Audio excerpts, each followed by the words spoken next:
রহমতের নবী আমার শুধু উম্মতের জন্য জীবনকে বিলায় দিয়েছে। তায়েফের জমিনে রাসূলের উপরে এত আক্রমণ, বৃষ্টির মতো পাথর মেরে রাসূলকে রক্তাক্ত করে ফেলেছে তায়েফের কাফেরের সন্তানের।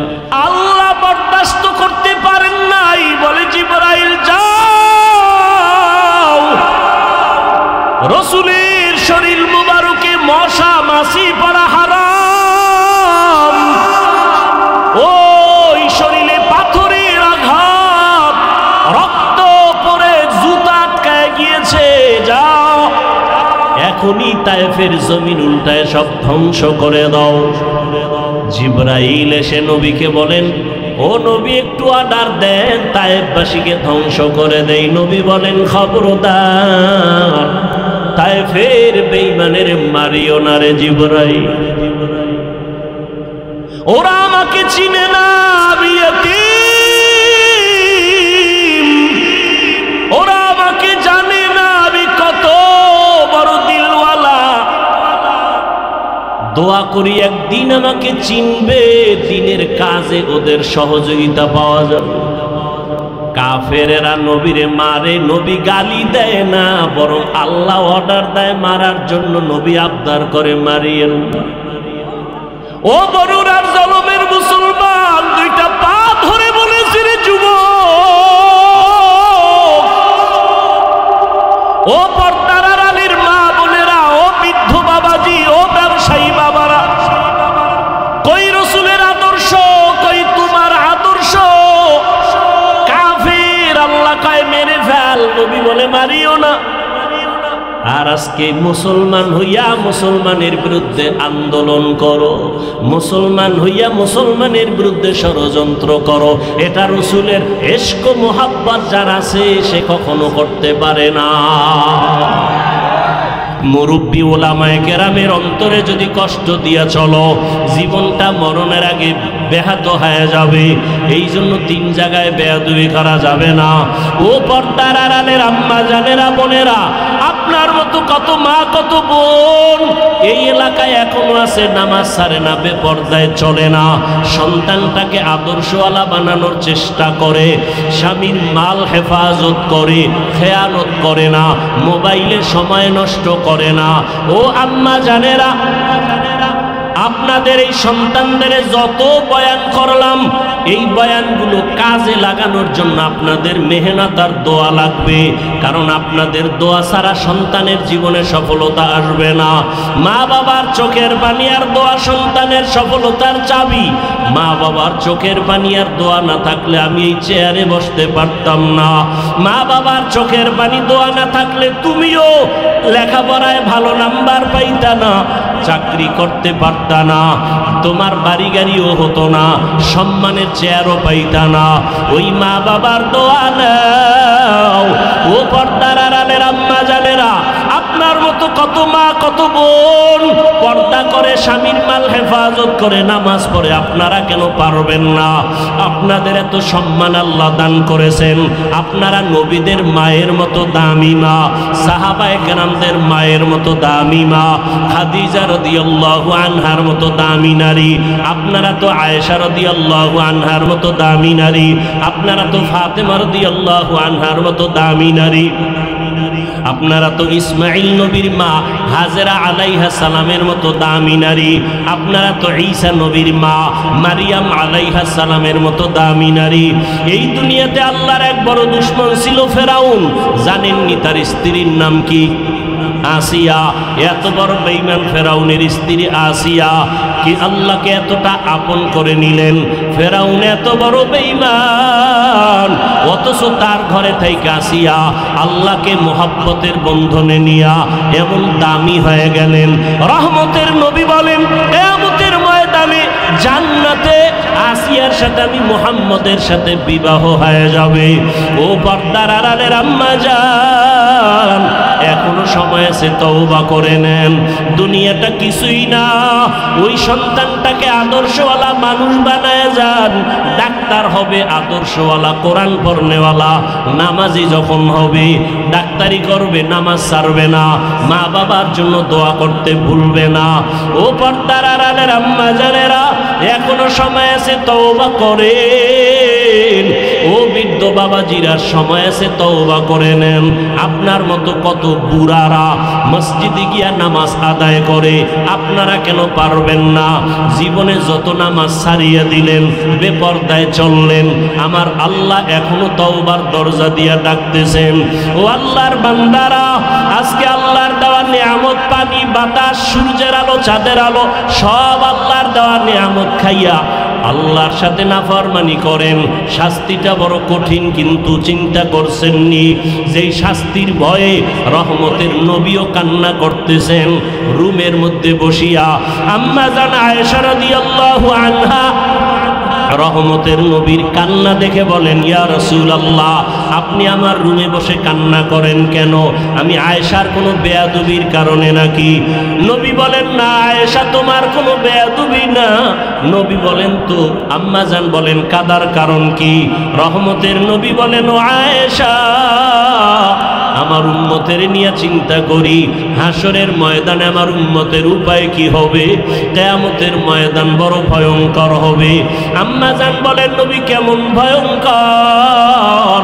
ও জনমের মুসলমান বাবারা, পর্দার আড়ালের মা বোনেরা, রহমতের নবী বলেন, ও আয়েশা, হাসরের ময়দানে মানুষগুলো সব উলঙ্গ দাঁড়াবে, নারীরাও উলঙ্গ, পুরুষেরাও উলঙ্গ দাঁড়াবে। সূর্যটা মাথার উপরে চলে আসবে, সূর্যের গরমে গুনাহগারের মাথার মগজগুলো ভাতের মারের মতো ফুটবে। ওদিকে জাহান্নামের আওয়াজ, জমিনটা থরথর করে কেঁপে উঠবে। আমার আল্লাহ রাগ হয়ে বলবেন, লিমানিল মুলকুল ইয়াউম লিল্লাহিল ওয়াহিদিল কাহ্হার। আল্লাহ রাগ হয়ে যাবেন, মানুষগুলো পাগলের মতো হবে। ও আয়েশা, এতটা ভয়ঙ্কর হবে হাসরের মাঠ, আল্লাহর আদালতে কেউ দাঁড়াবার সাহসী পাবে না। নবীদের কোনো গুনাহ নাই, সেই নবীরা হাসরের ময়দানে কান্না শুরু করবেন। আদম নবী কাঁদবেন, নিজের উপায় কি হবে?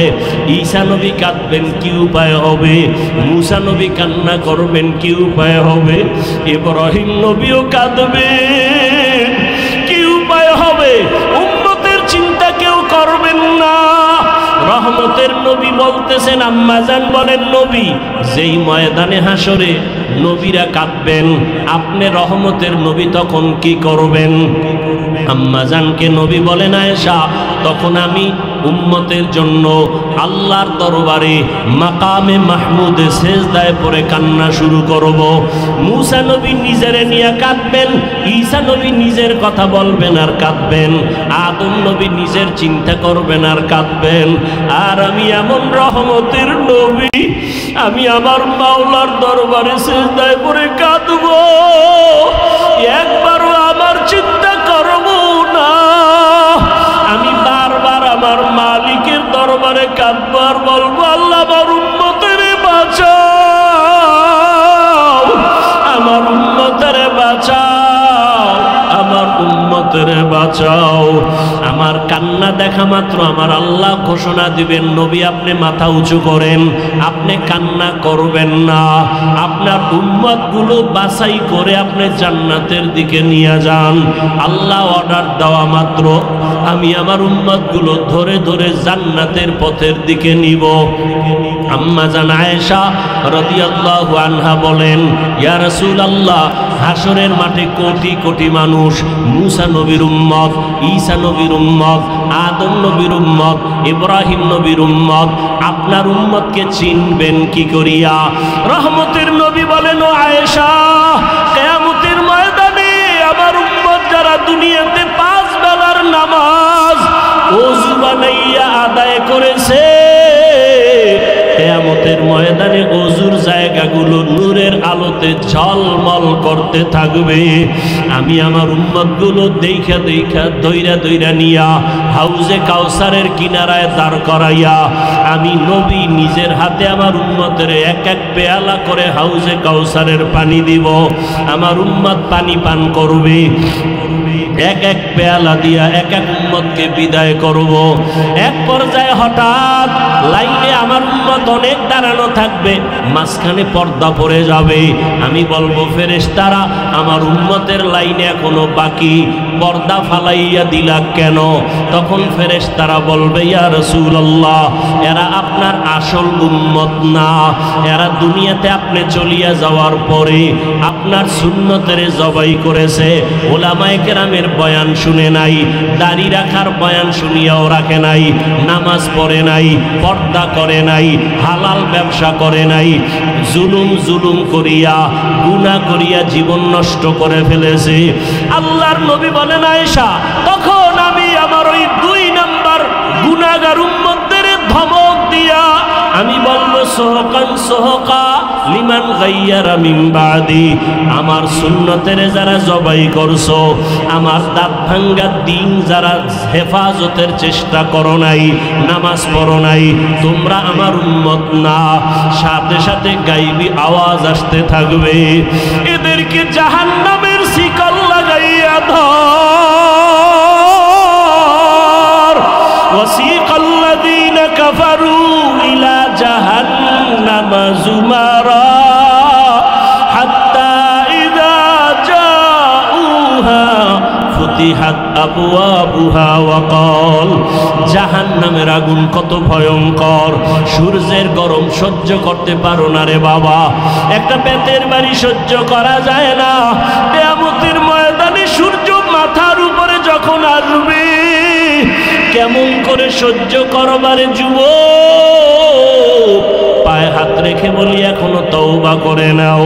জীবনে তো দাড়ি কম কাটো নাই, বেপরদায় কম চলো নাই, জীবনে তো গুনাহ কম করো নাই, আর কত মরণের ভয় কি অন্তরে আসে না? এখনো যদি তওবার নিয়ত থাকে তওবা করো, মনে মনে আমার আল্লাহকে ডাকো, হে মালিক। এই ময়দানে মনে হয় আমার মতো গুনাহগার আর কেউ নাই। আমার মা বাবা কেউ জানে না আমি কত বড় গুনাহগার, আমার স্ত্রী জানে না আমি বড় অপরাধী, আমার সন্তান জানে না আমি কত বড় অন্যায়কারী। ও আল্লাহ, তুমি জানো আমার হাতের দ্বারা কত গুনাহ করেছি। ও আল্লাহ, তুমি জানো আমার চোখের দ্বারা কত গুনাহ করেছি। ও আল্লাহ, তুমি জানো আমি জবানের দ্বারা কত গুনাহ করেছি। ও আল্লাহ, তুমি তো জানো অন্ধকারে বসিয়া বাতি বন্ধ করিয়া কত গুনাহ করেছি। মনে হয় জানো গুনার কারণে আমার হাত না পাক, আমার চোখ না পাক, আমার জিহ্বা না পাক, আমার অন্তর না পাক। ও আল্লাহ, জানি না কোন দিন আজরাইল হাজির হইয়া যায়, কোন দিন জানি আমার সন্তান তুইয়া কবরে যায়। আরে আজরাইল আসলে আমার সন্তানেরা আব্বু আব্বু বলিয়া ডাকবে, আমার জবানে আর আওয়াজ হবে না। আমার মা বলবে আমার সন্তান, আর আওয়াজ দেওয়া যাবে না। আজকে বলি আমার বাড়ি, আমার গাড়ি, আমার টাকা, আমার কিছুই তো আমার না।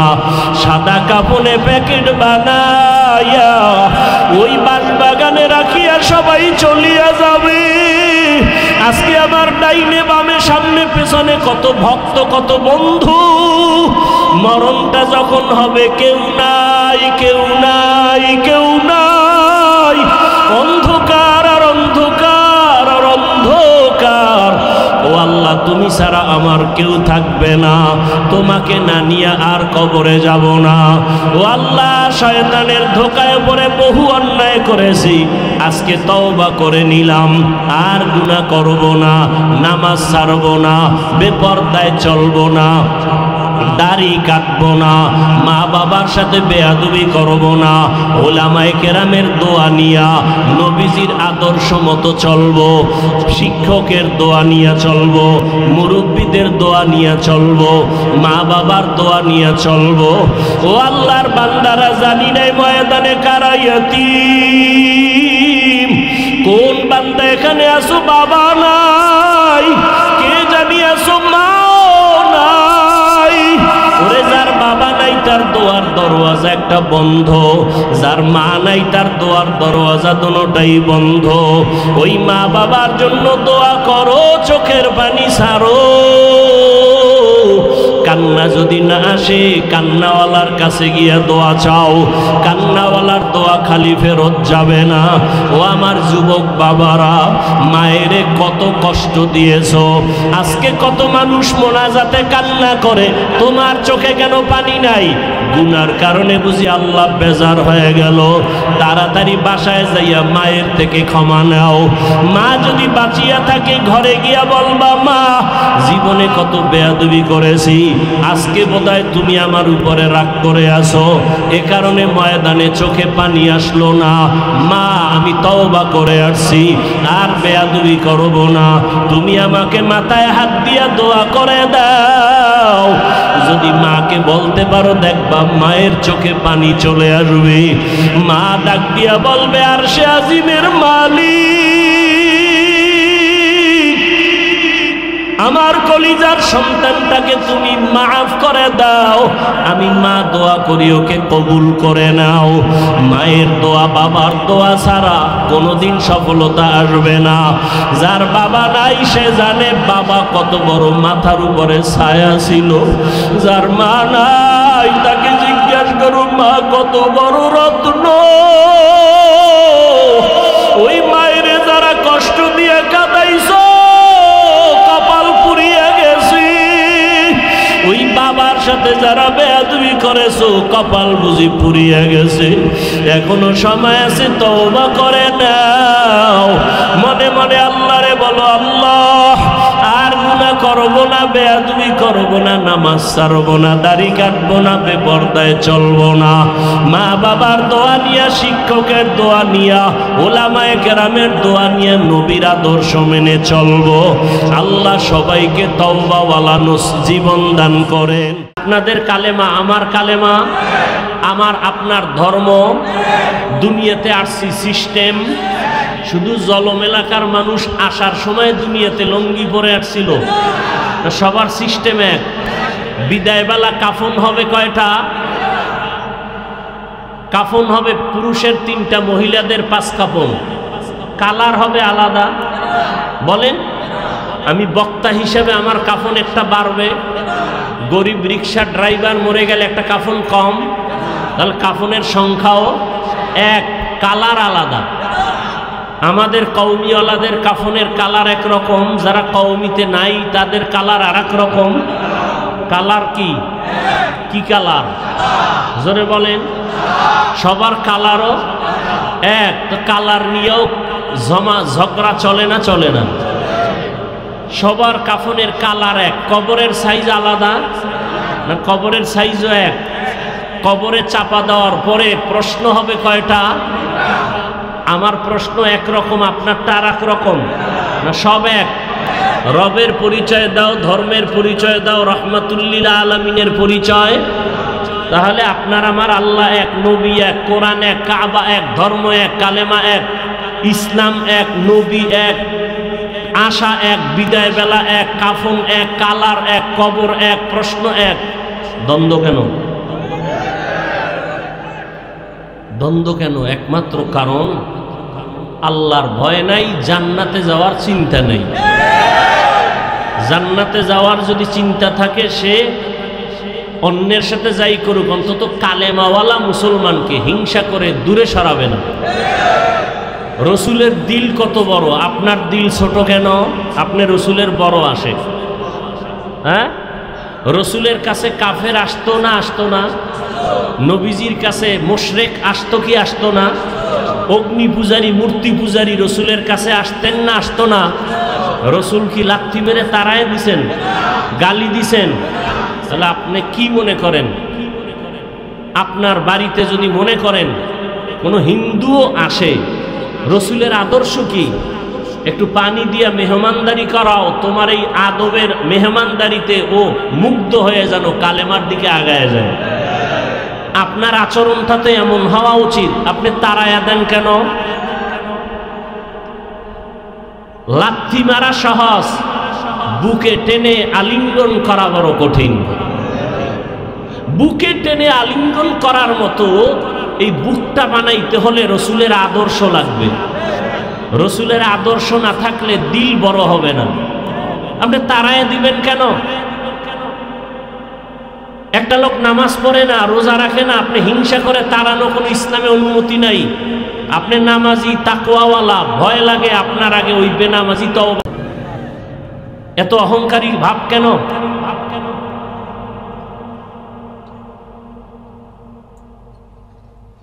আমি পাঁচকল্লি টুপি মাথায় দিয়ে বয়ানে বসছি। আমার মনে আছে জলম এলাকার এই মাঠেই আলিয়া মাদ্রাসা আছে না, মাজারওয়ালা একটা মসজিদ আছে না, এই মাঠে আমি ওয়াজ করছি না, একবার করছিলাম। ওই সময় প্রিন্সিপাল যিনি ছিলেন, এখন আছে কিনা জানি না, আমি যখন বয়ানে আসলাম বুঝাবার স্বার্থে বলছি, সমালোচনা না, বুঝাবার জন্য। আমি আপনার আপন মানুষ। আমি এই অবস্থায় আসছিলাম, এই লঙ্গি পরা অবস্থায়। বয়ানে উঠার আগে প্রিন্সিপাল সাহেব আমাকে বললেন, হুজুর, জলম এলাকার মানুষ তো বিভিন্ন লাইনের, টুপিটা পাল্টাইয়ে উঠেন, টুপিটা পাল্টাই উঠেন। আমি বললাম, আপনার কোনো সমস্যা আছে? না হুজুর। আমি কিন্তু আমাকে স্টেজে উঠায় দেন, বাকি জিম্মেদারি আমার।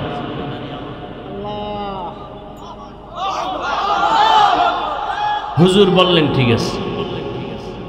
তো এই অবস্থায় স্টেজে উঠলাম, বয়ান করলাম, বয়ান করে চলে গেলাম। রসুলের আদর্শ মানতে গিয়ে টুপি পরলাম, দাড়ি রাখলাম, নামাজ পড়ি, পর্দা করি, হালাল খাই, কাউকে গালি দেই না, দুই একটা কথা যদি গরম বের হয় ক্ষমা চেয়ে নিতেছি।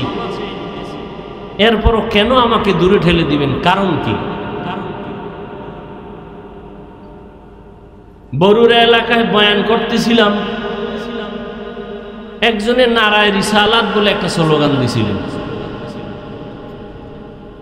তো লোকটা সাধারণ মানুষ, আবেগে দিছে। তো আমি ধমক দিছিলাম, কারণ এই মজলিস তো ভিন্ন মজলিস, এক একটা মজলিসের এক একটা আদব আছে। ইমাম শাফিঈ রহমাতুল্লাহ আলাইহি, ইমাম আবু হানিফা রহমাতুল্লাহ আলাইহির কবর জিয়ারতে গেছেন। তো জিয়ারত করে মোনাজাত দিতেছেন হাত উঠাইয়া। ভক্ত বলে, ইমাম শাফিঈ আপনি হাত উঠানের পক্ষে না, হাত উঠাইয়া দোয়া করা তো ইমাম আবু হানিফার কাম, আপনি তো হাত উঠাইয়া দোয়ার পক্ষের মানুষ না। আবু হানিফা যদি থাকতেন আর আমার কবরের কাছে যাইতেন, তো সে আমারটা মাইনেই দোয়া করতেন। এক একটা মজলিসের এক একটা আদব আছে। যেখানে 100 মানুষের মধ্যে 99 জন মানুষ পুরা মজলিসে নবীকে দাঁড়ায় সালাম দেয়, জায়েজ না জায়েজ পরের কথা, ওই মুহূর্তে তাদের বিরুদ্ধাচরণ না করা, এটা আদব। এটা কি আদব? পরে বলছিলাম ফালতু। কাকে বলছি? লোকটাকে, যেই লোকটা না বুঝে স্লোগানটা দিছে তাকে বলছিলাম ফালতু। বুঝ কমের কারণে এই কাজটা করছে, এটারে লাগাই দিছে আমি নারায়ে রিসালাত শব্দকে ফালতু বলছি। আপনার মুখ দিয়া বলতে তো আর বাজে না, কিন্তু হিসাব দিতে হবে ভিন্নভাবে। আমি বলছি কোন ধারায়, আপনি নিলেন কোন ধারায়, এটারও হিসাব দিতে হবে। এটা হয় কেন? হিংসার কারণে হয়। আল্লাহ সব ভাইকে হেদায়াত দান করুন। যারা পাঁচকল্লি পরে না, টুপি পরে না, এদের গালি দেই নাই, বরং দেখলে সালাম দেওয়ার চেষ্টা করি। এটাই রসুলের আদর্শ।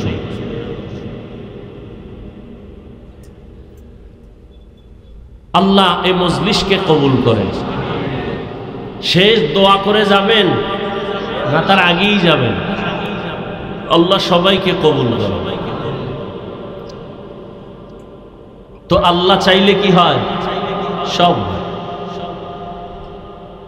আরো কয়েকবার প্রোগ্রাম করার সুযোগ গ্রহণ করার পরও আমরা আসতে পারিনি, আল্লাহ চান নাই। আল্লাহ চাইছেন আজ আসবো, বয়ান হবে, কতটুকু হবে তাও আল্লাহ ভালো জানেন। আমি আপনাদের সামনে আপনাদের ধৈর্য হারায় বয়ান করব না। বয়ান কিন্তু বক্তার কণ্ঠে আর এলেমে আমলে হয় না, আল্লাহর রহমতে হয় আর শ্রোতাদের অন্তরের মোহাব্বতে হয়। অল্প টাইম বয়ান করার ক্ষেত্রে আমি কোরআনে হাকিমের এক আয়াত পড়েছি, রসুলের একটি হাদিস পড়েছি। তর্জমাটা বলে নেই, এরপরে কিছু ব্যাখ্যা। আল্লাহ বলেন, وَأَمَّا مَنْ خَافَ مَقَامَ رَبِّهِ وَنَهَى النَّفْسَ عَنِ الْهَوَى فَإِنَّ الْجَنَّةَ هِيَ الْمَأْوَى। কিয়ামতের দিন আল্লাহর আদালতে দাঁড়াইয়া হিসাব দেওয়ার ভয়ে যেই ব্যক্তি দুনিয়াতেই নিজের নফসকে গুনাহ থেকে বাঁচায়া রাখবে, আল্লাহ বলেন আমি ওয়াদা দিলাম তার ঠিকানা জান্নাত। রসুলের একটি হাদিসের অংশ পড়েছি, নবীজি বলেন, মান ইউরিদিল্লাহু বিহি খাইরান ইউফাক্কিহু ফিদ্দীন। রহমতের নবী বলেন, আল্লাহ যাকে মোহাব্বত করবেন, যার ভালো চাইবেন, তাকে আল্লাহ তাফাক্কুহ ফিদ্দীনের মাকাম দান করবেন, অর্থাৎ দ্বীনের সামুজ দান করবেন, বুঝ। একটা হলো তাআল্লুম ফিদ্দীন আর একটা হলো তাফাক্কুহ ফিদ্দীন। দ্বীন সম্পর্কে জানা, এটা হলো তাআল্লুম ফিদ্দীন, এটা আম। বিধর্মীয় ইসলাম সম্পর্কে অনেক কিছু জানে, এটা সফলতা না। সফলতা তাফাক্কুহ ফিদ্দীন, দ্বীনের বুঝ আসে, দ্বীন অনুযায়ী চলে, এটা সফলতা। আজকে এখানে এই যে বললাম আপনার আল্লাহ আমার আল্লাহ সব এক, আপনার নবী আমার নবী এক, আপনার কোরআন আমার কোরআন এক, আপনার আল্লাহ এক, নবী এক, কোরআন এক, আপনার আমার ধর্ম এক, কালেমা এক, আপনার আমার দুনিয়াতে আসার সিস্টেম এক, বিদায় বেলার সিস্টেম এক, কাফন এক, কালার এক, কবরের সাইজও এক, কবরের প্রশ্ন তিনটা তাও এক। তাহলে আমি আপনাকে বয়ান করব কেন? বয়ান তো বিধর্মীকে করব। যেই মানুষ আমার আল্লাহ চিনে না, নবী চিনে না, কোরআন বুঝে না, হাদিস বুঝে না, কাবা চিনে না, এদেরকে তো বয়ান করব। আপনি তো আল্লাহ মানেন, নবী মানেন, কোরআন মানেন, হাদিস মানেন, কালেমা মানেন, আপনাকে বয়ান করব কেন? বয়ান করব কেন না, বরং আপনাদের পেছনে ঘুরতে ঘুরতে ঘুরতে ঘুরতে পাগল। ফজরের পরে বয়ান, জোহরের পরে বয়ান, আসরের পরে বয়ান, মাগরিবের পরে বয়ান, সারা রাত বয়ান, দৌড়াইতে দৌড়াইতে ঘুম নাই, খানা নাই। আপনাদের এত বয়ান করার পরেও কেন এত দুর্বলতা? আমি এমন মুসলমান, টুপি মাথার থেকে খুলতে চাই না, বড় লজ্জা। আপনি এত ভিআইপি মুসলমান যে টুপি দিতে চান না, লজ্জা। আপনি বড় আশেকের রাসূল তো, আমি ছোট আশেক। আমি মুসলমান, দাড়ি কাটতে লজ্জা পাই, আর আপনি কেমন মুসলমান যে দাড়ি রাখতে লজ্জা পান? আপনি বড় আশেকের রাসূল, আমি নবীর আশেক, মসজিদে না ঢুকলে লজ্জা পাই, আর আপনি রসুলের আশেক, মসজিদে ঢুকতে গেলে লজ্জা পান।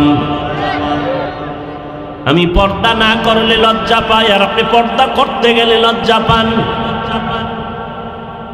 বড় আফসোস, সেদিন একটা যুবক মোনাজাতের পরে স্টেজ থেকে নামার সময় হাতটা ধইরা দোয়া চায়, আর বলে হুজুর আমি আর্মির চাকরি করি, হঠাৎ করে ছেড়ে দিয়েছি। কেন? এই মুহূর্তে তো আর্মির বড় মূল্য।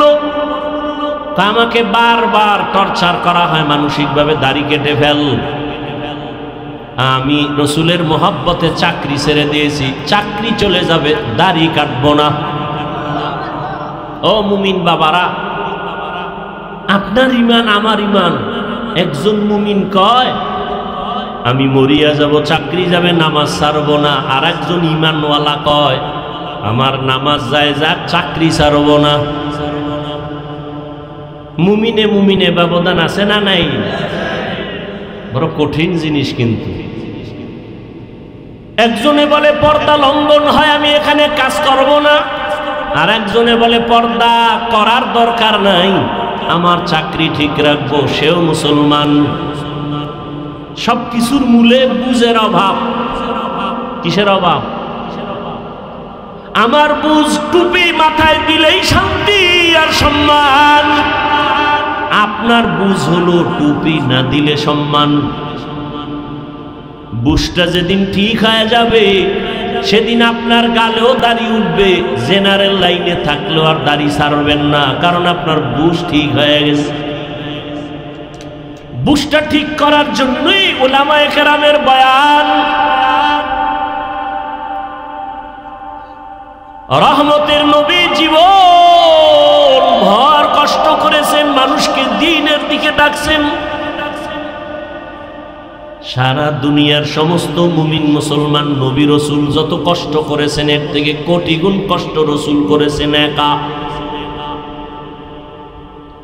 এজন্য নবী বলেন আল্লাহ যাকে মোহাব্বত করবেন, ভালো চাইবেন, তাকে তাফাক্কুহ ফিদ্দীনের মাকাম দান করবেন, দ্বীনের সহি বুঝ দান করবেন। এখানে এত মানুষ, সবাই খুশি, এত লোক, কিন্তু আমি অতটা খুশি না। কেন? এখানে অনেক মানুষ বসে আছে, সবাই দাবি করে আশেকে রসুল, অথচ ফজরের নামাজ অনেকে পড়ে নাই, জোহর পড়ে নাই, আসর পড়ে নাই, মাগরিব পড়ে নাই, এশাও পড়ে নাই। আছে না নেই? নামাজ না পড়া যদি আশেক হয় তাহলে আমরা নামাজিরা ভণ্ড। অথচ রহমতের নবী বলেন বাইনাল আবদি ওয়া বাইনাল কুফরি তারকুস সালাহ। মুমিন আর বেঈমানের মাঝে ব্যবধান হলো নামাজ। বেঈমানেরা নামাজ পড়ে না, মুমিন যারা তারা নামাজ ছাড়ে না।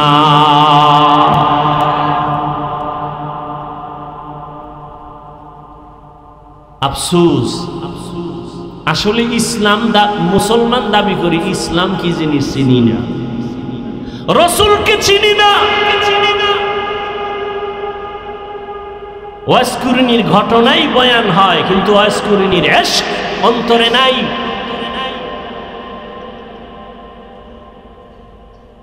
খাজা মঈনুদ্দিন চিশতি আজমিরি রাহমাতুল্লাহ আলাইহির বয়ান হয়, কিন্তু তিনি রসুলকে যেই পরিমাণ মোহাব্বত করেছেন ওই পরিমাণ মোহাব্বত খাজা মঈনুদ্দিনের ভক্তদের অন্তরে নাই।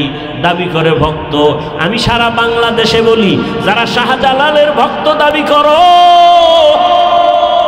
শাহপরানের ভক্ত, শাহ মখদুমের ভক্ত, খাজা মঈনুদ্দিনের ভক্ত দাবি করে, নামাজ পড়ে না, ওরা ভণ্ড। আর আমরা নামাজিরাই হলাম আসল ভক্ত।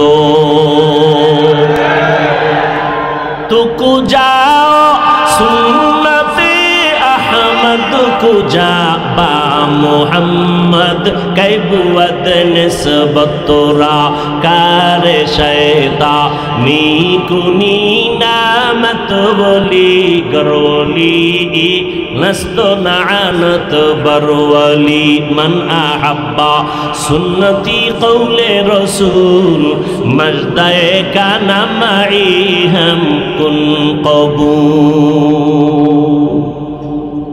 ওগো নবীর উম্মতেরা,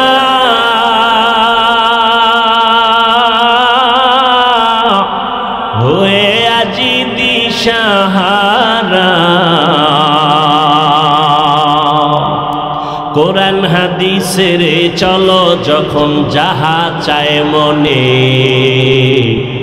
নবী বিনে কে তরবে পুসিরাত মিজানে, নবী বিনে কে তরবে পুসিরাত মিজানে। চলো চলো চলো মুমিন চলো নবীর সন্ধানে, নবী বিনে কে তরবে পুসিরত মিজানে, নবী বিনে কে তরবে পুসিরত মিজানে। উম্মতের কান্ডারি নবী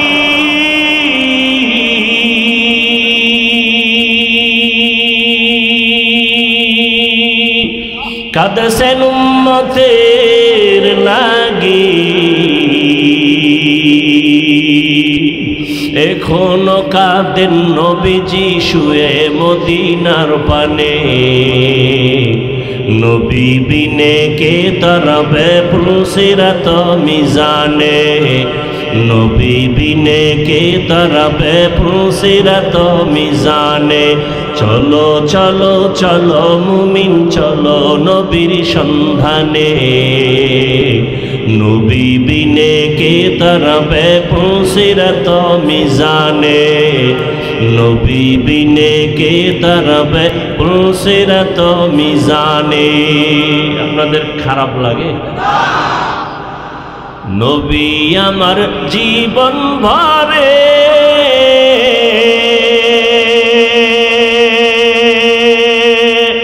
দিনের লাগি কষ্ট করে,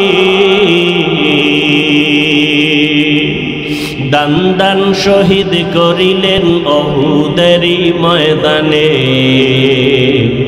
নবী বিনে কে তরবে পুসিরত মিজানে, নবী বিনে কে তরবে পুসিরত মিজানে।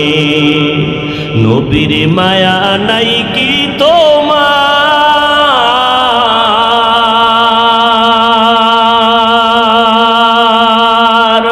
কেমনে দুঃখ দাও যে আবার। দরুদ পড়ো স্মরণ করো প্রথম ঘাটি কাফনে, নবী বিনে কে তরবে পুসিরত মিজানে, নবী বিনে কে তরবে পুসিরত মিজানে। চলো চলো চলো মুমিন চলো নবীর সন্ধানে, নবী বিনে কে তরবে পুসিরত মিজানে, নবী বিনে কে তরবে পুসিরত মিজানে। এরে নবীর আশিক রহমতের নবী আমার শুধু উম্মতের জন্য জীবনকে বিলায় দিয়েছে। তায়েফের জমিনে রাসূলের উপরে এত আক্রমণ, বৃষ্টির মতো পাথর মেরে রাসূলকে রক্তাক্ত করে ফেলেছে তায়েফের কাফেরের সন্তানেরা। আল্লাহ বরদাস্ত করতে পারেন নাই, বলে জিবরাইল যাও, রাসূলের শরীর মুবারকে মশা মাছি পড়া হারাম, ওই শরীরে পাথরের আঘাত, রক্ত পড়ে জুতা আটকায় গিয়েছে, যাও এখনই তায়েফের জমিন উল্টায় সব ধ্বংস করে দাও। জিবরাইল এসে নবীকে বলেন, ও নবী একটু অর্ডার দেন তায়েফবাসীকে ধ্বংস করে দেই। নবী বলেন, খবরদার তায়েফের বেঈমানের মারিও না রে জিবরাইল, ওরা আমাকে চিনে না, আমি ইয়তীম, ওরা আমাকে জানে না আমি কত বড় দিলওয়ালা। দোয়া করি একদিন আমাকে চিনবে, দিনের কাজে ওদের সহযোগিতা পাওয়া যাবে। কাফেরেরা নবীরে মারে, নবী গালি দেয় না, বরং আল্লাহ অর্ডার দেয় মারার জন্য। নবী আবদার করে মারিয়েন। ও বরুরার জলমের মুসলমান, দুইটা পা ধরে বলেছি রে যুবক, ও পর্দার আড়ালের মা বোনেরা, ও বৃদ্ধ বাবাজি, ও ব্যবসায়ী বাবারা, কই রাসূলের আদর্শ, কই তোমার আদর্শ? কাফের আল্লাহ কয় মেরে ফেল, নবী বলে মারিও না। আর আজকে মুসলমান হইয়া মুসলমানের বিরুদ্ধে আন্দোলন করো, মুসলমান হইয়া মুসলমানের বিরুদ্ধে ষড়যন্ত্র করো। এটা রসুলের ইশক মোহাব্বত যার আছে সে কখনো করতে পারে না। তুকু যাও সুন্নতে আহমদ কুজা বা মোহাম্মদ कैबुवत निस्बत तोरा मन अहब्बा सुन्नती कौले रसूल मजदाए काना माई हम कुन कबूल। কষ্ট হইতেছে আপনাদের? কোন দলের গোলাম হয়ে নয়, আল্লাহর গোলাম। কোন ব্যক্তির আদর্শের গোলাম হয়েন না, রসুলের আদর্শের গোলাম হন। কার আদর্শ? রসুলের আদর্শ থেকে দামি কোন আদর্শ কারো কাছে আছে? রহমতের নবীর আদর্শ কত সুন্দর! রহমতের নবীর আদর্শ সারা জমিনে কোনোদিন শান্তি আসবে না। নবীর আদর্শ জবানের হেফাজত করো, কাউকে গালি দিবা না। কেন? আমার নবীর হায়াতে কোনোদিন কাউকে একটা গালি দেন না। হাজারো গালি নবী শুনছেন, একটা গালির জবাবও নবীজি দেন নাই। কেমন মায়ার নবী আমার!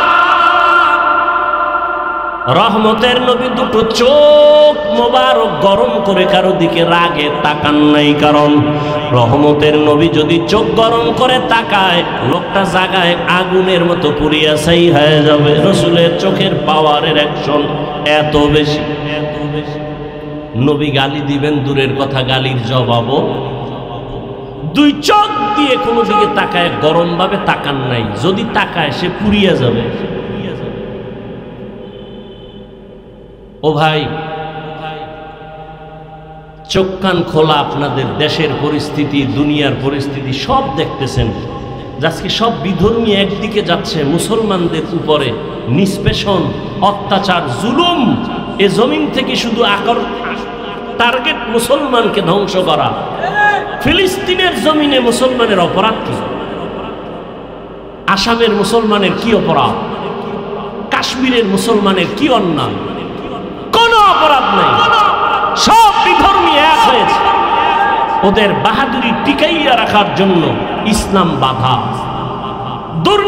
দুর্নীতিবাজের দুর্নীতির পথ পরিচালনার ক্ষেত্রে ইসলাম বাধা।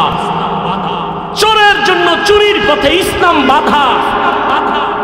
জালেমের জুলুম করার পথে ইসলাম বাধা। এজন্য সব চোর, ডাকাত, দুর্নীতিবাজ, চাঁদাবাজ আর ধান্দাবাজ এরা ইসলাম চায় না। ইসলাম, অথচ মাইকেল বলবে ইসলাম শান্তির ধর্ম, সে মানে না। কেন? ওরা জানে আসলেই ইসলাম শান্তির ধর্ম। মানলে আমাদের স্বার্থ মতো চুরি করা যাবে না, দুর্নীতি করা যাবে না। এই জন্য ইসলামের জিকির করে কিন্তু ফিকির নাই, মানে না। রসুলের থেকে সুন্দর আদর্শ কারো কাছে আছে? থাকলে বলেন, আমি হাফিজুর রহমান ঘোষণা দিলাম, রসুলের থেকে যদি আরো সুন্দর আদর্শ কারো কাছে থাকে আমি সেইটা নিব, রসুলেরটা বাদ দিব। বলেন, রসুলের থেকে আর সুন্দর আদর্শ কারো কাছে আছে?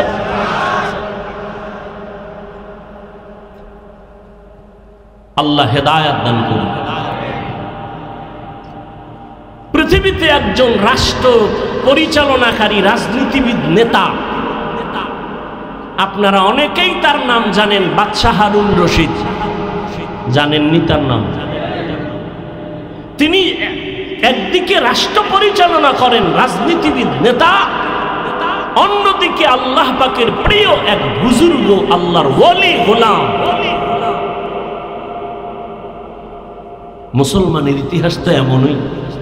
বাদশাহ হারুন রশিদের ইতিহাস, মামুনুর রশিদের ইতিহাস, মোগলদের ইতিহাস।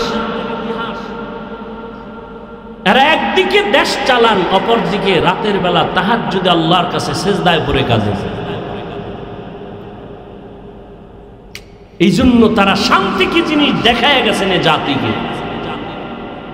আমরা পারি না কেন? আমাদের মুখের কথায় আর কাজে মিল নাই। স্লোগান দেই কেউ খাবে কেউ খাবে না, স্লোগান পর্যন্তই থাকে, কাজের বেলায় নিজে খায়া মরি, অন্যের খানার খোঁজ নিব না। আর স্লোগান দিব বৈষম্য চলবে না। বৈষম্য বিরোধী আন্দোলন করার সুযোগ পাইয়া আম্মা জানেরা রাস্তায় নামছে যে নারী পুরুষ এক বানায় দাও, কোনো বৈষম্য রাখা যাবে না। কোন জায়গাটা কোন জায়গায় গিয়ে লাগাই দিছে, বুদ্ধির অভাব। আবার কিছু চালাক এরা এদের সাথে তাল মিলিয়ে বলে ইসলাম নারীর অধিকার দেয়নি, অথচ হাজার কোটিবার আল্লাহর জাতের কসম ইসলাম ছাড়া এ নারীর ইজ্জত সম্মান আর কেউ দেয়নি। সবাই করেছে নারীদের উপরে জুলুম, ইসলাম করেছে নারীর উপরে ইনসাফ। বাদশাহ হারুন রশিদ বড় বুজুর্গ, দেশ পরিচালনা করেন। তিনি একদিন তার রাজপ্রাসাদে দেশের বড় বড় আলেমদের দাওয়াত দিলেন, দুপুর বেলার খানার দাওয়াত। বয়ান শুনলে ডিস্টার্ব করা যাবে না, না হয় আমি মোনাজাত দিয়ে চলে যাব। হেদায়েতের মালিককে, কোনো ব্যক্তির হাতে হেদায়াত নাই, বাকি ডিস্টার্ব করবেন না। ওলামায়ে কেরামদের রাজপ্রাসাদে ডাক দিলেন, খানা দানা সুন্দর ভিআইপি আপ্যায়ন করাইয়া বাদশাহ হারুন রশিদ বললেন, মেহমানদারি যথার্থ হয়েছে তো? বলে আলহামদুলিল্লাহ। বলে এবার আসেন আমার কনফারেন্স রুমে। ওখানে নিয়ে বসালেন দেশের সব উল্লেখযোগ্য ওলামায়ে কেরাম। বাদশাহ হারুন রশিদ সিংহাসনে বসে বললেন, আমি যে আমার মনের একটা কঠিন প্রশ্নের জবাব নেওয়ার জন্য। বলেন তাই? বলে হ্যাঁ। বলেন কি প্রশ্ন? বাদশাহ হারুন রশিদ বললেন, আপনারা আমাকে চিনেন? বলে হ্যাঁ চিনি। আমি শুধু দেশ চালাই এতটুকুই না, আমি দ্বীনের পথে আমল করার জন্য চূড়ান্ত চেষ্টা চালাই। অতএব আমি নেক আমল করি, যথাসাধ্য আমি গুনাহ থেকে বেঁচে থাকার চেষ্টা করি। আমি আপনাদের থেকে জানতে চাই, আমি বাদশাহ হারুন রশিদ জাহান্নামী নাকি জান্নাতি? ওলামাদের মজলিসে প্রশ্নটা ছেড়ে দিলেন। একজন একজন করে সবাই এক আওয়াজ দিলেন যে আপনি জান্নাতি না জাহান্নামী এটা বলার কোনো পাওয়ার, কোনো সুযোগ আমাদের? হ্যাঁ, এতটুকু বলা যাবে, আপনি যদি ভালো আমল করেন তো আপনি জান্নাতের পথে আছেন, জান্নাতি বলা যাবে।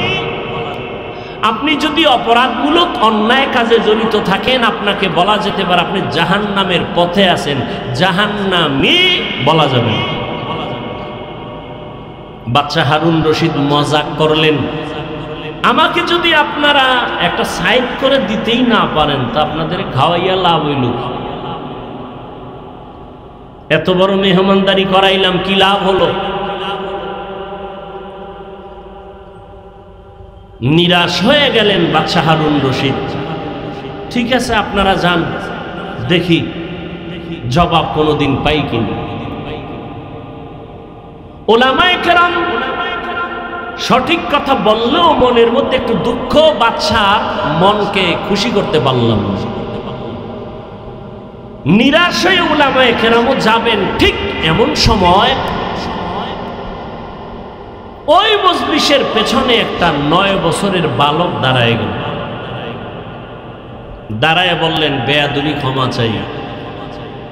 বাদশাহ জাহাপনা, আপনি যদি হুকুম দেন জবাবটা আমি দিব।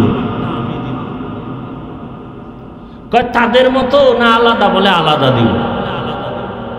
ঠিক আছে দাও, আমাকে কাছে নেন। 9 বছরের বালককে বাদশাহ রাস্তা করে কাছে আনলেন। 9 বছরের বালক বাদশাকে বললেন, প্রশ্নের জবাবটা কি আপনি দিবেন না আমি? বলে তুমি দিবা। তাহলে বলুন তো, প্রশ্ন করনেওয়ালা সে একটু উঁচু মর্যাদার, না যে উত্তর দেয় তার মর্যাদা একটু বেশি? বাদশাহ হারুন রশিদ বলে, যে উত্তর দিবে ক্ষণিকের জন্য তার মর্যাদা কি? 9 বছরের বালক বলে, বেয়াদবি ক্ষমা করে আমাকে সিংহাসনে বসায় দেন, উত্তর দেওয়ার পরে নামায় দিয়েন, আপাতত উত্তর দেওয়া পর্যন্ত আপনি নিচে বসেন। এখন বাচ্চা তো উত্তর জানতে হবে, বড় আবেগওয়ালা উত্তর, আমি জান্নাতেই না জাহান্নাম। এখন বাচ্চা যেহেতু জবাব চায়, আর সব আলেমরা তাকায় আছে এই ছোট বাচ্চা কি বলবো। ওই যে শুরুতে বলছিলাম, বান্দা চাইলে কিছুই, আল্লাহ চাইলে। বাচ্চা হারুন রশিদ চাইছিল আলেমরা জবাব দিবে, কিন্তু আল্লাহ চাইছে বাচ্চারে দিয়ে জবাব দেওয়া, রেডি হও। বাদশা কয়, ঠিক আছে, প্রহরী না, আমাকে নিচে বিছানা দাও, বাচ্চাকে সিংহাসনে বসাও। 9 বছরের বালকের সিংহাসনে বসায় দিল, বাদশা হারুন রশিদ নিচে বসল। 9 বছরের বালক হারুন রশিদের সিংহাসনে বসিয়া জবাব দেওয়ার আগে বলে, এলেমের মর্যাদা তো এমনই হয়। কিসের মর্যাদা? এলমেরা এজাজু করদান বেহিসাব, খলকেরা দাদান জওয়াবে বা সওয়াব হক নাদারত, দোস্তে খলকা জারেরা নিস্তে ই খসলত একে দিনদারেরা। 9 বছরের বালক বাদশাহ হারুন রশিদের সিংহাসনে বইয়া প্রথম একটা ভাষণ দিয়া কয়, এত বড় বড় উলামায়ে কেরামের মজলিসে আমি 9 বছরের সন্তান, বাদশাকে নিচে বসাইয়া সিংহাসনে বসছি, এটা আমার বাহাদুরির কিছু নাই, আল্লাহর দেওয়া ইলমের বরকত। কিসের বরকত? ইলমের বরকত। ইলমওয়ালা কোরআনওয়ালারা টাকাওয়ালার পেছনে দৌড়াবে কেন? কোরআনের ইলম সিনাই নিয়ে চলো, টাকাওয়ালা তোমার পেছনে দৌড়াবে। কোটি টাকার মালিক দেখো, অভাব হয় না দূর, গরিবে ঘুমায় আরাম করে মনটা বাহাদুর। ফেরাউনের লাশটা দেখো মিশর জাদু ঘরে, খায় না মাটি পোকা মাছি সবাই ঘৃণা করে। হৃদয়ে থাকিবে যার নম্রতা সদা, রহমত আসিবে সে তা প্রভুর ওয়াদা। বড়র বাড়াই থাকলে দিলে রহমত আসবে না, নিজেকে নিজে ছোট মনে করিও সাদা। উঁচু জমিন থেকে পানি নিচু জমিনে যায়, তেমনি খোদার রহমত আসে নম্রতার হৃদয়। ভোগবিলাসের বাড়ি গাড়ি পরে রবে সব, থাকতে সময় স্মরণ করো আল্লাহ আমার রব। থাকতে সময় স্মরণ করো আল্লাহ আমার রব। দুনিয়ার সব শেষ হয়ে যাবে, কে থাকবেন? জিন্দগি মে বন্দগি তু কর নাহি, जिंदगी में बंदगी तू कार नहीं, जिंदगी में बंदगी शर्मिंदा है, जिंदगी में बंदगी शर्मिंदा है। दुनिया में हो गार ना हो, बाजार से गुजर हो, खरीदार ना हो। ये दुनिया एक मिसल कागज फूल है, ये दुनिया एक मिसल कागज फूल है, जिंदगी में बंदगी तू कर नहीं,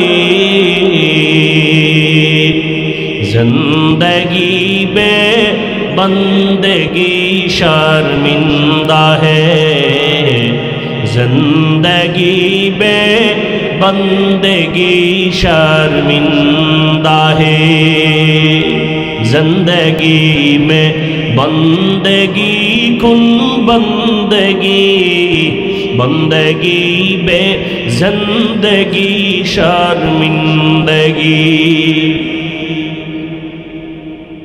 अल्लाह ताला बोलेन वअम्मा मन खाफा मकाम रब्बिही व नहा नफ्स अनिल हवा फाइन्नल जन्नता हियल मावा। हाशरेर दिन আল্লাহর আদালতের সামনে দাঁড়াইয়া হিসাব দেওয়ার ভয় অন্তরে জমা করে দুনিয়ায় বসে যারা গুনাহ থেকে নিজেকে বাঁচায় রাখবে, আল্লাহ বলেন আমি ওয়াদা করলাম তাকে বিনা হিসাবে জান্নাত দিয়ে দিব।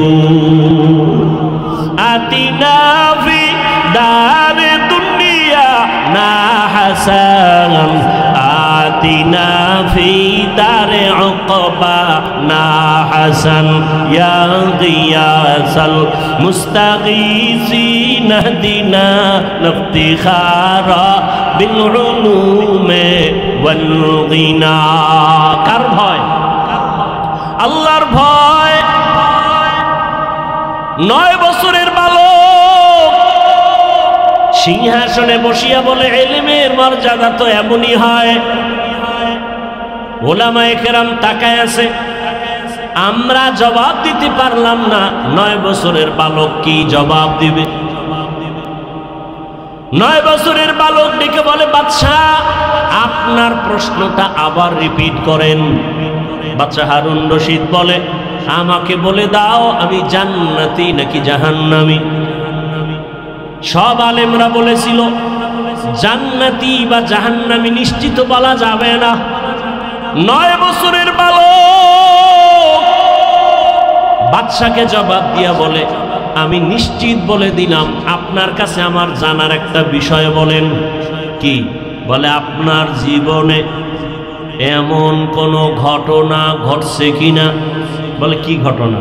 বলে আপনার জীবনে আপনার সামনে সুন্দরী রূপসী রমণী দাঁড়ানো, চাইলেই আপনি গুনাহ করতে পারতেন। সুন্দরী রমণী নীরবে দাঁড়িয়ে আছে অপলক দৃষ্টি দিয়ে, আশেপাশে কেউ নাই, চাইলেই আপনি ওই সুন্দরী রমণীকে নিয়ে আনন্দ করতে পারতেন, গুনাহ করতে পারতেন, কিন্তু আপনি সে করার সুযোগ পেয়েও গুনাহ করেন নাই। এমন কোন ঘটনা জীবনে হয়েছে কিনা বলেন? বাদশাহ হারুন রশিদ বলেন আল্লাহর জাতের কসম এরকম ঘটনা একবার আর দুবার না, বারবার আমার সামনে কত সুন্দরী, কত রূপসী, সুদর্শন, কত রমণী দাঁড়ানো, আমি চাইলেই গুনাহ করতে পারতাম। বারবার এরকম সুযোগ আছে, কিন্তু আমি গুনাহ করি নাই আল্লাহর আযাবের ভয়। 9 বছরের বালক বলে আল্লাহর উপরে ভরসা করে আমি বললাম আপনি নিশ্চিত জান্নাতি। সব উলামায়ে কিরাম আতঙ্কিত হয়ে গেলেন, কেউ আমরা নিশ্চিত জান্নাতি বলতে পারলাম না। তুমি বললা তার দলিল দাও। 9 বছরের বালক বলে দলিলটা আমি মন গড়া দিব না, আমার আল্লাহর কোরআনের আয়াত দিয়ে দলিল দিব। দাও দলিল। বাচ্চা বলে দলিল নাও। ওয়া আম্মা মান খাফা মাকাম রাব্বিহি ওয়া নাহান নাফসা আনিল হাওয়া ফাইন্নাল জান্নাতা হিয়াল মাওয়া। হর কে দারত খৌফে হকদার দিল মাদাম জান্নাতুল মাওয়া দেহাদ উরা মাকাম জুজবা হাকচি জে মাখাজ ইনসোজা ফজলে উআ মস্তে দর জুমলা জাহা। 9 বছরের বালক দেখে বলে বাদশা জাহাপনা, আল্লাহর কোরআন দলিল, আল্লাহ ওয়াদা করেছেন দুনিয়ার জমিনে থাকিয়া গুনাহ করার সুযোগ পাইয়াও যারা আল্লাহর আদালতে দাঁড়াইয়া হিসাব দেওয়ার ভয়ে বান্দা গুনাহ করবে না, আল্লাহ ওয়াদা করেছেন আমি তাকে নিশ্চিত বিনা হিসাবে জান্নাত দিয়ে দিব। আল্লাহর কোরআনের আয়াত দিয়ে আমি দলিল দিলাম। বাদশা হারুন রশিদ জান্নাতের মেহমান। ও জলমের মুসলমান, ও যুবক, আল্লাহর ভয় অন্তরে জমা করো। দুনিয়াটা কিছুই না রে বাবা। আমি যে এতক্ষণ চিল্লাইয়া বয়ান করতেছি একবারও কিন্তু বলি নাই ও জলমের মুসলমান আমার মতো টুপিওয়ালা হও, দাড়িওয়ালা হও, মাদ্রাসায় যাও, স্কুলে তালা লাগায় দাও, একবারও বলিনি। বরং আমি বলি ও জলমের মুসলমান যুবক বাবারা, বৃদ্ধ বাবাজি, পর্দার আড়ালের মা বোনেরা, আমি আপনাদের শুধু একটা কথা বলবো, আপনি যে লাইনে থাকেন, ব্যবসা করেন, চাকরি করেন, স্কুল কলেজে লেখাপড়া করেন, আমি আপনাদের কাছে একটা আবদার করব, রসুলের আদর্শের মালা গলায় পরেন, স্কুলে পড়েন আলহামদুলিল্লাহ, কলেজে লেখাপড়া করেন কোনো বাধা নাই, চাকরি করেন বাধা নাই, ব্যবসা করেন বাধা নাই। ও আল্লাহর বান্দা, অনুরোধ করে বলবো সফল জীবনটা তৈরি করেন, আদর্শ একটা মানুষ হইয়া কবরে যান। আদর্শ মানুষ হওয়ার জন্য 22 হাতের পাগড়ি লাগানো লাগবে না, মাদ্রাসায় পড়ে মাওলানা হওয়া লাগবে না, মাদ্রাসায় আলেম ওলামার অভাব নাই, আমার দেশে মাদ্রাসায় ছাত্রের অভাব নাই, মুফতি মুহাদ্দিসের অভাব নাই, ইমামের অভাব নাই, আমার দেশে অভাব আদর্শবান ডাক্তার নাই, আদর্শবান ইঞ্জিনিয়ার নাই, আদর্শবান প্রফেসর নাই। অতএব যুবক বাবারা, স্কুল কলেজে পড়ে আদর্শবান ডাক্তার হও, আদর্শবান ইঞ্জিনিয়ার হও, আদর্শবান এসপি হও, আদর্শবান ওসি হও। আমার দেশের প্রত্যেকটা ডিসিএসপি যদি, ওসি যদি আদর্শবান হয়, মদিনাওয়ালার আদর্শওয়ালা নামাজি হয়, এই জমিনে কোরআনের বয়ান করতে গেলে কোনো অনুমতি নেওয়া লাগবে না। ডাক্তার আছে তাসলিমা নাসরিনের মতো হলে কি হবে? ওই ডাক্তারের জাতি চায় না। প্রফেসর আছে, তবে আহমদ শরীফের মতো প্রফেসর হয়ে লাভ নাই। ইঞ্জিনিয়ার হও, ডাক্তার হও, তবে আদর্শবান হইও। ও যুবক, আল্লাহ বিবেক দিছে, বিবেকটা দিয়ে একটু হিসাব মিলায়া দেখো। তোমার মতো যুবক স্কুল কলেজে পড়ে লেখাপড়া করে, চাকরি করে, 5 ওয়াক্ত নামাজ পড়ে আছে না নাই? দাড়িওয়ালা আছে না নাই? র্যাব আর্মি পুলিশ বিডিআরের চাকরি করে, নামাজ ছাড়ে না। জলমের মুসলমানের কাছে আমার আবদার, আমি যে এতক্ষণ বয়ান করতেছি একবারও কিন্তু বলি নাই তাবলিগে যাও, একবারও কিন্তু বলি নাই চরমনাই যাও, একবারও বলি নাই উজানির ময়দানে যাও, একবারও বলি নাই তুমি 22 হাত পাগড়ি লাগাও, একবারও বলি নাই তুমি কওমি মাদ্রাসায় যাও, একবারও বলি নাই তুমি স্কুল কলেজ ছেড়ে দাও, একবারও বলি নাই তুমি চিল্লা লাগাও, একবারও বলি নাই তুমি নানুপুর পীরের দরবারে যাও। বাবা, আমি কেন বলি নাই? আমি শুধু এতটুকুই বলবো, তুমি পীরের দরবারে যাও বা না যাও তোমার ইচ্ছা, তুমি তাবলীগ করো না করো তোমার ইচ্ছা, তবে আমি অনুরোধ এতটুকু করব, স্কুল কলেজে পড়িয়াও যেন জান্নাতের পথ পাইয়া যাও, স্কুল কলেজে পড়িয়া চাকরি করিয়াও যেন জান্নাতের পথ পাও। চাকরির কাছে থাইকা, কলেজে থাইকা লেখাপড়া কইরা কি জান্নাতের পথ পাওয়া যাবে নি? বলো, যাবে। অতএব আমি সেই পথটাই দিতে চাই। বাবা, তোমার মতো কত যুবক জলমের বাজারে ব্যবসা করে, আজান হলে দোকান বন্ধ করে দৌড়ায় মসজিদে চলে যায়, এমন ব্যবসায়ী কি জলম এলাকায় নাই? নিজের মনটারে বুঝাইও, আমি কিন্তু হুজুর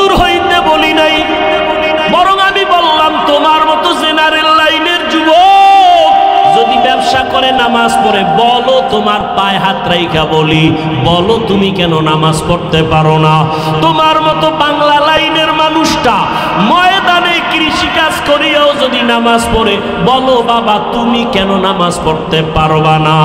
আমার রসুলের আদর্শ নামাজ, আমার নবী অসুস্থ হইয়াও নামাজ ছাড়েন না। ও আল্লাহর বান্দারা, ও যুবক বাবা, তোমার মতো যুবক ওসিডিসিএসপি 5 ওয়াক্ত নামাজি নাই? তোমার বিবেকের কাছে জিজ্ঞাসা করো, তুমি কেন পারবা না? তোমার মতো সন্তান বাংলা লাইনে থাকিয়া রাস্তায় গাড়ি চালায়, ড্রাইভারি করে, নামাজ ছাড়ে না, বলো তুমি কেন নামাজ পারো না পড়তে? ও আল্লাহর বান্দারা, এখনো সময় আছে, তওবার দরজা খোলা। মনের চাহিদা মিটাইয়া, মনের শখ মিটাইয়া, নফসের ধোকায় পড়িয়া গুনাহ করতে করতে তো জীবনের শেষ প্রান্তে চলে আসছো। বাঁচার কিন্তু কোনো হায়াত নাই, গ্যারান্টি নাই। বড়রা আগে মরবে, ছোটরা পরে মরবো তাও বলা যাবে না। জুয়ানেরা পরে মরবে, বুড়ারা আগে মরে যাবে তাও বলা যাবে না। মা বাবা আগে মরে যাবে, সন্তানেরা পরে মরবে তাও বলা যাবে না। কত জায়গায় তাকাইয়া দেখো, ছোট ভাই কবরে চলে গেছে, বড় ভাই এখনো বেঁচে আছে, আছে না নাই? কত বুড়ারা এখনো আছে সুস্থ, কিন্তু যুবক মানুষ অসুস্থ। ও যুবক, তাকাইয়া দেখো, গাড়ির নিচে তোমার আমার মতো কত যুবকের লাশ, পানির নিচে কত লাশ, ঘুমের বিছানায় কত লাশ, মহামারী করোনায় কত লাশ, ডেঙ্গুর ভিতরে কত যুবকের লাশ, ঘুমের বিছানায় মরণের যুবকের লাশ। কয়দিন আর বাঁচবারে বাবা? মনের শখ মিটাইয়া গুনাহ তো কম করো নাই। মনে চাইছে নামাজ পড়বা না, কতবার নামাজ ছাড়লা। মনে চাইছে দাড়ি রাখবা না, রাখো নাই। মনে চাইছে পার্কে পার্কে ঘুরবা, অনেক জীবন কাটাইলা ঘুরে ঘুরে। মনের জাল মিটাইয়া গুনাহ তো কম করলা না। আরে আমার মাওলার কথা কি তোমার মনে পড়ে না? রহমতের নবীর কথা কি তোমার অন্তরে আসে না? উলামায়ে কেরামের বয়ান কি তোমার অন্তরে ধাক্কা লাগায় না? ও যুবক, সাহাবায়ে কেরাম নবীর হাতে কালেমা পড়িয়া জান্নাতের টিকিট পাইয়া মৃত্যু পর্যন্ত শুধু কান্নার আওয়াজ। আল্লাহর আদালতে কেমনে দাঁড়াইয়া জবাব দিব? আবু বকরের কান্না, ওমরের কান্না, ওসমানের কান্না, জীবনটা কান্নায় কাটায় দিলেন। আর তোমার আমার তো কোনো আমলের খবরই নাই, চোখেও পানি নাই রে যুবক। কয়দিন আর জীবনের বাহাদুরি করবা, যৌবনের বাহাদুরি করবা? এখনো সময় আছে, তওবা করে নাও। ডাক্তার হও, তবে আদর্শবান ডাক্তার হইও।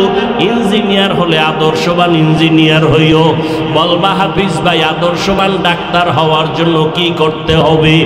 ভালো করে মনে রাখবা, 3টা জায়গায় বেয়াদবি করা যাবে না।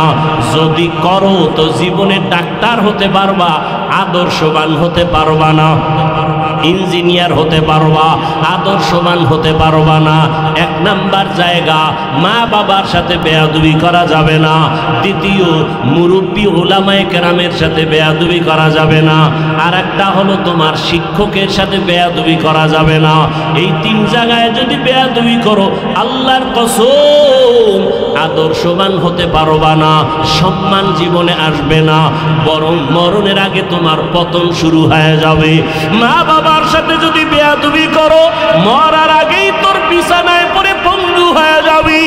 যদি শিক্ষকের সাথে বেয়াদবি করো, আর শিক্ষক যদি কষ্ট পায়, একটা নিঃশ্বাস ফেলে দেয়, মরার আগে জীবন ধ্বংস হয়ে যাবে। মুরব্বী ওলামায়ে কেরামের অন্তরে যদি কষ্ট দিয়া চলো, জীবনটা মরণের আগে ব্যাহত হয়ে যাবে। এই জন্য 3 জায়গায় বেয়াদবি করা যাবে না। ও পর্দার আড়ালের আম্মা জানেরা, বোনেরা, আপনার মতো কত মা, কত বোন এই এলাকায় এখনো আছে, নামাজ ছাড়ে না, বেপর্দায় চলে না, সন্তানটাকে আদর্শওয়ালা বানানোর চেষ্টা করে, স্বামীর মাল হেফাজত করে, খেয়ানত করে না, মোবাইলে সময় নষ্ট করে না। ও আম্মা জানেরা, আপনাদের এই সন্তানদের যত বয়ান করলাম, এই বয়ানগুলো কাজে লাগানোর জন্য আপনাদের মেহনত আর দোয়া লাগবে, কারণ আপনাদের দোয়া ছাড়া সন্তানের জীবনে সফলতা আসবে না। মা বাবার চোখের পানি আর দোয়া সন্তানের সফলতার চাবি। মা বাবার চোখের পানি আর দোয়া না থাকলে আমি এই চেয়ারে বসতে পারতাম না। মা বাবার চোখের পানি দোয়া না থাকলে তুমিও লেখাপড়ায় ভালো নাম্বার পাইতা না, চাকরি করতে পারতা না, তোমার বাড়ি গাড়িও হতো না, সম্মানের চেয়ারও পাইতা না। ওই মা বাবার দোয়া নাও। ও পর্দার আড়ালের আম্মা জানেরা, আপনার মতো কত মা কত বোন পর্দা করে স্বামীর মাল হেফাজত করে নামাজ পড়ে, আপনারা কেন পারবেন না? আপনাদের এত সম্মান আল্লাহ দান করেছেন, আপনারা নবীদের মায়ের মতো দামি মা, সাহাবায়ে কেরামদের মায়ের মতো দামি মা, খাদিজা রাদিয়াল্লাহু আনহার মতো দামি নারী, আপনারা তো আয়েশা রাদিয়াল্লাহু আনহার মতো দামি নারী, আপনারা তো ফাতেমা রাদিয়াল্লাহু আনহার মতো দামি নারী, আপনারা তো ইসমাইল নবীর মা হাজেরা আলাইহা সালামের মতো দামি নারী, আপনারা তো ঈসা নবীর মা মারিয়াম আলাইহা সালামের মতো দামি নারী। এই দুনিয়াতে আল্লাহর এক বড় দুশমন ছিল ফেরাউন। জানেননি তার স্ত্রীর নাম কি? আসিয়া। এত বড় বেঈমান ফেরাউনের স্ত্রী আসিয়া কি আল্লাহকে এতটা আপন করে নিলেন। ফেরাউন এত বড় বেঈমান, অথচ তার ঘরে থেকে আসিয়া আল্লাহকে মোহাব্বতের বন্ধনে নিয়া এমন দামি হয়ে গেলেন। রহমতের নবী বলেন, কিয়ামতের ময়দানে জান্নাতে আসিয়ার সাথে আমি মুহাম্মদের সাথে বিবাহ হয়ে যাবে। ও পর্দার আড়ালের আম্মা জান, এখনো সময় আছে, তওবা করে নেন। দুনিয়াটা কিছুই না। ওই সন্তানটাকে আদর্শওয়ালা মানুষ বানায় যান। ডাক্তার হবে আদর্শওয়ালা, কোরআন পড়নেওয়ালা, নামাজি যখন হবে ডাক্তারি করবে, নামাজ ছাড়বে না, মা বাবার জন্য দোয়া করতে ভুলবে না। ও পর্দার আড়ালের আম্মা জানেরা, এখনো সময় আছে, তওবা করেন। ও বৃদ্ধ বাবাজিরা, সময় আছে, তওবা করে নেন। আপনার মতো কত বুড়ারা মসজিদে গিয়া নামাজ আদায় করে, আপনারা কেন পারবেন না? জীবনে যত নামাজ ছাড়িয়ে দিলেন, বেপরদায় চললেন, আমার আল্লাহ এখনো তওবার দরজা দিয়া ডাকতেছেন। ও আল্লাহর বান্দারা, আজকে আল্লাহর দেওয়া নিয়ামত, পানি, বাতাস, সূর্যের আলো, চাঁদের আলো, সব আল্লাহর দেওয়া নিয়ামত খাইয়া আল্লাহর সাথে নাফরমানি করেন। শাস্তিটা বড় কঠিন, কিন্তু চিন্তা করছেননি যেই শাস্তির ভয়ে রহমতের নবীও কান্না করতেছেন রুমের মধ্যে বসিয়া। আম্মা জান আয়েশা রাদিয়াল্লাহু আনহা রহমতের নবীর কান্না দেখে বলেন, ইয়া রাসূলুল্লাহ, আপনি আমার রুমে বসে কান্না করেন কেন? আমি আয়েশার কোনো বেয়াদবির কারণে নাকি? নবী বলেন, না আয়েশা, তোমার কোনো বেয়াদবি না। নবী বলেন, তো আম্মা জান বলেন, কাদার কারণ কি? রহমতের নবী বলেন, ও আয়েশা, আমার উম্মতের নিয়ে চিন্তা করি, হাসরের ময়দানে আমার উম্মতের উপায় কি হবে? কিয়ামতের ময়দান বড় ভয়ঙ্কর হবে। আম্মা জান বলেন, নবী কেমন ভয়ঙ্কর? ও জনমের মুসলমান বাবারা, পর্দার আড়ালের মা বোনেরা, রহমতের নবী বলেন, ও আয়েশা, হাসরের ময়দানে মানুষগুলো সব উলঙ্গ দাঁড়াবে, নারীরাও উলঙ্গ, পুরুষেরাও উলঙ্গ দাঁড়াবে। সূর্যটা মাথার উপরে চলে আসবে। সূর্যের গরমে গুনাহগারের মাথার মগজগুলো ভাতের মারের মতো ফুটবে। ওদিকে জাহান্নামের আওয়াজ, জমিনটা থরথর করে কেঁপে উঠবে। আমার আল্লাহ রাগ হয়ে বলবেন, লিমানিল মুলকুল ইয়াউম লিল্লাহিল ওয়াহিদিল কাহ্হার। আল্লাহ রাগ হয়ে যাবেন, মানুষগুলো পাগলের মতো হবে। ও আয়েশা, এতটা ভয়ঙ্কর হবে হাসরের মাঠ, আল্লাহর আদালতে কেউ দাঁড়াবার সাহসই পাবে না। নবীদের কোনো গুনাহ নাই, সেই নবীরা হাসরের ময়দানে কান্না শুরু করবেন। আদম নবী কাঁদবেন, নিজের উপায় কি হবে? ঈসা নবী কাঁদবেন, কি উপায় হবে? মুসা নবী কান্না করবেন, কি উপায় হবে? ইব্রাহিম নবীও কাঁদবেন, কি উপায় হবে? উম্মতের চিন্তা কেউ করবেন না। রহমতের নবী বলতেছেন, আম্মাজান বলেন, নবী যেই ময়দানে হাসরে নবীরা কাঁদবেন, আপনি রহমতের নবী তখন কি করবেন? আম্মাজানকে নবী বলেন, আয়েশা তখন আমি উম্মতের জন্য আল্লাহর দরবারে মাকামে মাহমুদে সেজদায় পড়ে কান্না শুরু করব। মুসা নবী নিজেরে নিয়ে কাঁদবেন, ঈসা নবী নিজের কথা বলবেন আর কাঁদবেন, আদম নবী নিজের চিন্তা করবেন আর কাঁদবেন। আর আমি এমন রহমতের নবী, আমি আমার মাওলার দরবারে সেজদায় পড়ে কাঁদব, একবারও আমার চিন্তা করব না। আমি বারবার আমার মালিকের দরবারে কাঁদব আর বলবো, আল্লাহ আমার উম্মতের বাঁচাও, আমার উম্মতের বাঁচাও, আমার উম্মতের বাঁচাও। আমার কান্না দেখা মাত্র আমার আল্লাহ ঘোষণা দিবেন, নবী আপনি মাথা উঁচু করেন, আপনি কান্না করবেন না, আপনার উম্মতগুলো বাছাই করে আপনি জান্নাতের দিকে নিয়ে যান। আল্লাহ অর্ডার দেওয়া মাত্র আমি আমার উম্মতগুলো ধরে ধরে জান্নাতের পথের দিকে নিব। আম্মা জান আয়েশা রাদিয়াল্লাহু আনহা বলেন, ইয়া রাসূলুল্লাহ, হাসরের মাঠে কোটি কোটি মানুষ, মুসা নবীর উম্মত, ঈসা নবীর উম্মত, আদম নবীর উম্মত, ইব্রাহিম নবীর উম্মত, আপনার উম্মতকে চিনবেন কি করিয়া?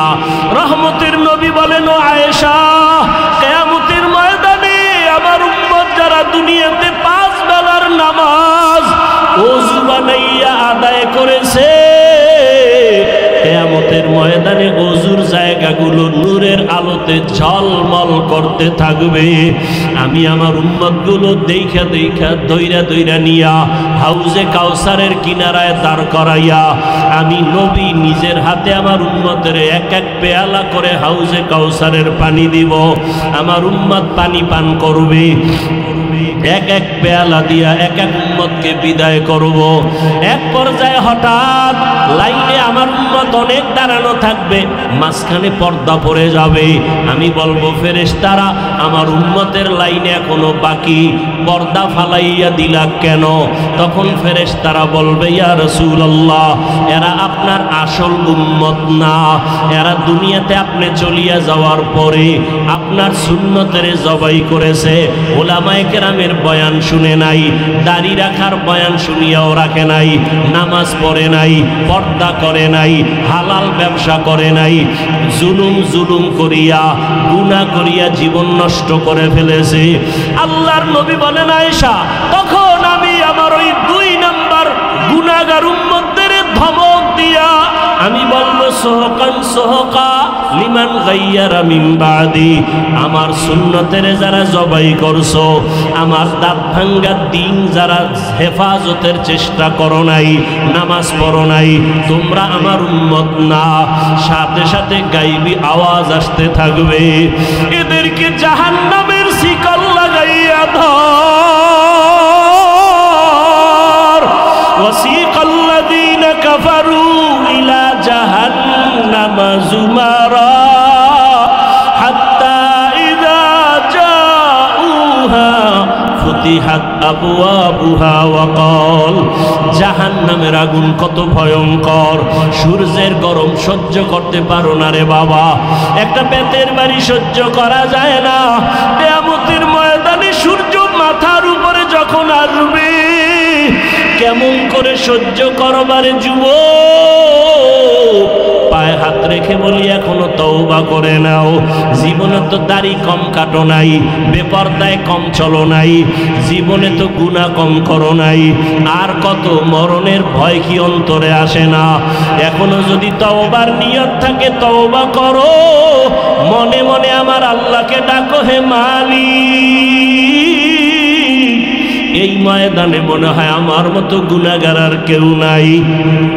আমার মা বাবা কেউ জানে না আমি কত বড় গুনাহগার, আমার স্ত্রী জানে না আমি বড় অপরাধী, আমার সন্তান জানে না আমি কত বড় অন্যায়কারী। ও আল্লাহ, তুমি জানো আমার হাতের দ্বারা কত গুনাহ করেছি। ও আল্লাহ, তুমি জানো আমার চোখের দ্বারা কত গুনাহ করেছি। ও আল্লাহ, তুমি জানো আমি জবানের দ্বারা কত গুনাহ করেছি। ও আল্লাহ, তুমি তো জানো অন্ধকার আখি বন্ধ করিয়া কত গুনাহ করেছি, মনে হয় যেন গুনার কারণে আমার হাত না পাক, আমার চোখ না পাক, আমার জিহ্বা না পাক, আমার অন্তর না পাক। ও আল্লাহ, জানি না কোন দিন আজরাইল হাজির হইয়া যায়, কোন দিন জানি আমার সন্তান তুইয়া কবরে যায়। আরে আজরাইল আসলে আমার সন্তানেরা আব্বু আব্বু বলিয়া ডাকবে, আমার জবানে আর আওয়াজ হবে না। আমার মা বলবে আমার সন্তান, আর আওয়াজ দেওয়া যাবে না। আজকে বলি আমার বাড়ি, আমার গাড়ি, আমার টাকা, আমার কিছুই তো আমার না। সাদা কাপড়ে প্যাকেট বানাইয়া ওই বাগানে রাখিয়া সবাই চলিয়া যাবে। আজকে আমার ডাইনে বামে সামনে পেছনে কত ভক্ত, কত বন্ধু। মরণটা যখন হবে কেউ নাই, কেউ নাই, কেউ নাই। অন্ধকার আর অন্ধকার আর অন্ধকার। ও আল্লাহ, তুমি ছাড়া আমার কেউ থাকবে না, তোমাকে না নিয়ে আর কবরে যাব না। ও আল্লাহ, শয়তানের ধোকায় পড়ে বহু অন্যায় করেছি, আজকে তওবা করে নিলাম, আর গুনাহ করব না, নামাজ ছাড়ব না, বেপরদায় চলব না, দাড়ি কাটবো না, মা বাবার সাথে বেয়াদবি করব না, ওলামায়ে কেরামের দোয়া নিয়া নবীজির আদর্শ মতো চলবো, শিক্ষকের দোয়া নিয়ে চলবো, মুরব্বীদের দোয়া নিয়ে চলবো, মা বাবার দোয়া নিয়ে চলবো। ও আল্লাহর বান্দারা, জানি নাই ময়দানে কারা ইয়াতীম। কোন বান্দা এখানে আসো বাবা নাই, কে জানি আসো মা নাই। ওরে যার বাবা নাই তার দোয়ার দরওয়াজা একটা বন্ধ, যার মা নাই তার দোয়ার দরওয়াজা দুটোটাই বন্ধ। ওই মা বাবার জন্য দোয়া করো, চোখের পানি ছাড়ো। কান্না যদি না আসে, কান্নাওয়ালার কাছে গিয়া দোয়া চাও, কান্নাওয়ালার দোয়া খালি ফেরত যাবে না। ও আমার যুবক বাবারা, মায়েরে কত কষ্ট দিয়েছো, আজকে কত মানুষ মোনাজাতে কান্না করে, তোমার চোখে কেন পানি নাই?